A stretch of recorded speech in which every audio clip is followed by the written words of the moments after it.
Hi అండి, నేను మీ Krishna. Welcome back to Krishnasena foodies. ఈరోజు మన వీడియో వచ్చేసి ఓట్స్ ఇడ్లీ చేసి చూపిస్తున్నా. ఆరోగ్యానికి ఎంతో మేలు చేసి హెల్దీ బ్రేక్ఫాస్ట్ ఇంట్లో ఒకసారి ట్రై చేయండి. చాలా టేస్టీగా ఉంటుంది. ఓట్స్ అంటేనే పిల్లలు తినడానికి ఇష్టపడరు కదండి. ఇలా మినపప్పులో ఓట్స్ యాడ్ చేసి ఇడ్లీల కింద చేశారంటే రెగ్యులర్గా మన ఇడ్లీలు ఎలా చేసుకుంటామో అలానే సాఫ్ట్గా స్పాంజీగా వస్తాయి. టేస్ట్ కూడా చాలా బాగుంటుందండి. హెల్దీ కూడా. జిమ్ చేసే వాళ్ళకి అలానే వెయిట్ లాస్ వాళ్ళకి చాలా బాగా యూజ్ అవుతుంది ఈ బ్రేక్ఫాస్ట్. ఒకసారి ఓట్స్ ఇడ్లీ ట్రై చేయండి. చాలా సింపుల్ ప్రాసెస్, అలానే టేస్ట్ కూడా చాలా బాగుంటుంది. ఈ ఓట్స్ ఇడ్లీ ఎలా చేయాలో ఒకసారి వీడియోలోకి వెళ్ళి చూసేయండి. ఇప్పుడు ఓట్స్ ఇడ్లీ ప్రిపేర్ చేసుకోవడానికి ముందుగా మినపప్పు నానపెట్టుకొని పక్కన పెట్టుకోవాలి. ఇలాంటి ఒక మిక్సింగ్ బౌల్ తీసుకొని 1 గ్లాస్ వరకు మినపప్పు వేసుకోండి. నేను పొట్టు మినపప్పు వేసుకుంటున్నానండి. పొట్టు మినపప్పు కూడా హెల్త్కి మంచిది. ఇన్ కేస్ మీ దగ్గర పొట్టు మినపప్పు లేకపోతే మినపగుళ్ళు వేసుకోవచ్చు. ఇలా పొట్టు మినపప్పు వేసుకున్నాక వాటర్ వేసుకొని 5 గంటల సేపు నానపెట్టుకోవాలి. 5 గంటలు అయ్యాక చూడండి, పప్పు కంప్లీట్గా నానిపోయింది కదా. ఈ విధంగా పప్పు నానపెట్టుకుంటే సరిపోద్ది. ఇప్పుడు పైన పొట్టు పోయేలాగా కంప్లీట్గా వాష్ చేసుకోండి. మీకు వీడియో క్లిప్లో చూపిస్తున్న విధంగా ఫస్ట్ టైం ఎవరైనా పొట్టు మినపప్పు వాష్ చేసుకునేలా ఉంటే ఈ విధంగా వాష్ చేసుకుంటే మీకు చాలా తొందరగా వచ్చేస్తుంది. ఈజీగా కూడా అయిపోద్ది. మినపప్పు కడుక్కునే ముందు ఓట్స్ నానపెట్టుకొని పక్కన పెట్టుకోండి. 5 మినిట్స్ నానపెట్టుకుంటే సరిపోద్ది. ఇలాంటి ఒక బౌల్ తీసుకొని ఏ కప్తో పొట్టు మినపప్పు వేసుకున్నామో సేమ్ అదే కప్తో ఓట్స్ వేసుకోవాలి. నేనైతే ఈ విధంగా 3 కప్స్ వరకు ఓట్స్ వేసుకుంటున్నానండి. మీరు ఇన్స్టెంట్గా ఓట్స్ ఇడ్లీ చేసుకునేలా ఉంటే ఓట్స్ డ్రై రోస్ట్ చేసుకొని మిక్సీ చేసుకుంటామండి. ఇది ఇన్స్టెంట్ ఇడ్లీ కాదు కదా, మినపప్పులో యాడ్ చేసుకుంటాం కాబట్టి ఇలా వాటర్లో 5 నిమిషాల వరకు నానపెట్టుకోవాలి.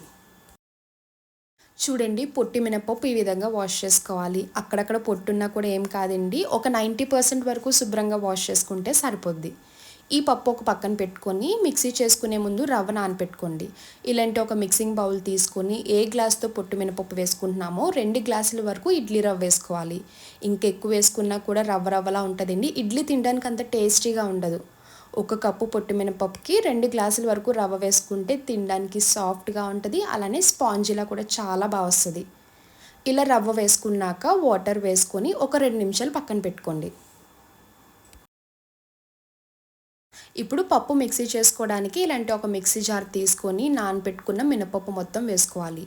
మీ దగ్గర గ్రైండర్ ఉంటే గ్రైండర్లోనే వేసుకోండి. గ్రైండర్ లేకపోతే ఇలా మిక్సీ జార్లో వేసుకున్నా కూడా మనకి ఇడ్లీలు చాలా సాఫ్ట్గా వస్తాయి. ఇలా మినపప్పు మొత్తం వేసుకున్నాక నానపెట్టుకున్న ఓట్స్ కూడా వేసుకోవాలి. ఓట్స్ వేసుకొని కొన్ని వాటర్ వేసుకున్నాక మూత పెట్టి రెగ్యులర్గా మినప్పిండి ఎలా మిక్సీ చేసుకున్నామో అంత సాఫ్ట్గా మిక్సీ చేసుకోవాలి.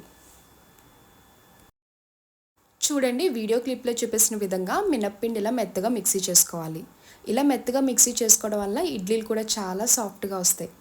ఇప్పుడు ఈ పిండిని ఒక బౌల్లోకి ట్రాన్స్ఫర్ చేసుకోండి. ఇప్పుడు ఈ మినప్పిండిలో నానపెట్టుకున్న ఇడ్లీ రవ్వ వేసుకోండి. ఇడ్లీ రవ్వలో వాటర్ వేసుకుని 2 నిమిషాలు నానపెట్టుకున్నాం కదండి. 2 నిమిషాలు అయితే సరిపోతుంది. ఎక్కువ నానపెట్టుకునే అవసరం లేదు. వాటర్ వేసుకున్నాక ఒకసారి వాష్ చేసుకొని అప్పుడు రవ్వ కంప్లీట్గా పిండుకొని వేసుకోవాలి. వాటర్తో కాకుండా ఈ విధంగా గట్టిగా పిండుకొని వేసుకుంటే మనకి కన్సిస్టెన్సీ కూడా ఇడ్లీ వేసుకోవడానికి బాగా వస్తుంది. మీరు వాటర్తో వేసుకుంటే పల్చగా అయిపోతుంది. ఎక్కువ డేస్ కూడా నిల్వ ఉండదు. ఈ విధంగా రవ్వ పిండుకొని వేసుకుంటే 5 డేస్ వరకు ఫ్రెష్గా ఉంటుందండి. టేస్ట్ కూడా బాగుంటుంది. ఓట్స్ వేసాం కదా, పాడైపోతాయా అని డౌట్ రావచ్చు. ఓట్స్ వేసినా కూడా అస్సలు పాడవదండి. ఫ్రిడ్జ్లో పెట్టుకుంటే 5 డేస్ వరకు ఇడ్లీ వేసుకోవచ్చు, దోశలు కూడా వేసుకోవచ్చు. ఈ విధంగా రవ్వ మొత్తం వేసుకున్నాక మినప్పిండిలో కలిసేలాగా బాగా మిక్స్ చేసుకోండి. రవ్వ అంతటికి కలిసేలాగా మినప్పిండి విధంగా కలుపుకోవాలి. మీకు ఒక చిన్న టిప్ చెప్తానండి. పిండి త్వరగా ఫెర్మెంట్ అవ్వాలంటే రీసెంట్గానే మన ఛానల్లో మిలెట్ దోశ వేసినప్పుడు పచ్చిమిర్చి వేసాను.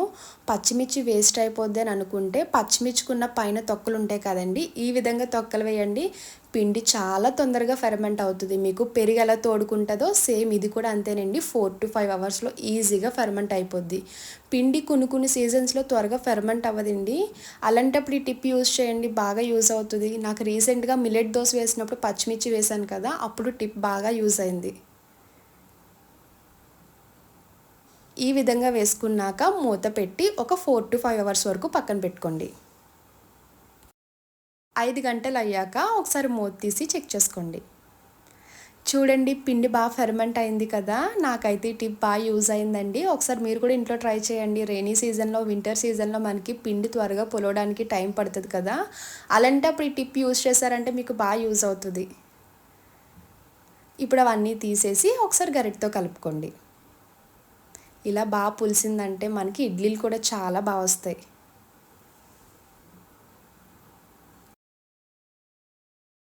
ఇప్పుడు ఈ మినపపిండిలో మీ టేస్ట్‌కి తగ్గ సాల్ట్ వేసుకొని కలుపుకోండి. ఈ పిండితో మీరు ఇడ్లీలు వేసుకోవచ్చు, ఊతప్పం వేసుకోవచ్చు, పొంగనాల్లా కూడా వేసుకోవచ్చండి. టేస్ట్ బావుంటది. పిల్లలు ఎలా తినాలనుకుంటే ఆ విధంగా ఓట్స్ యాడ్ చేసి పెట్టారంటే హెల్త్‌కి మంచిది.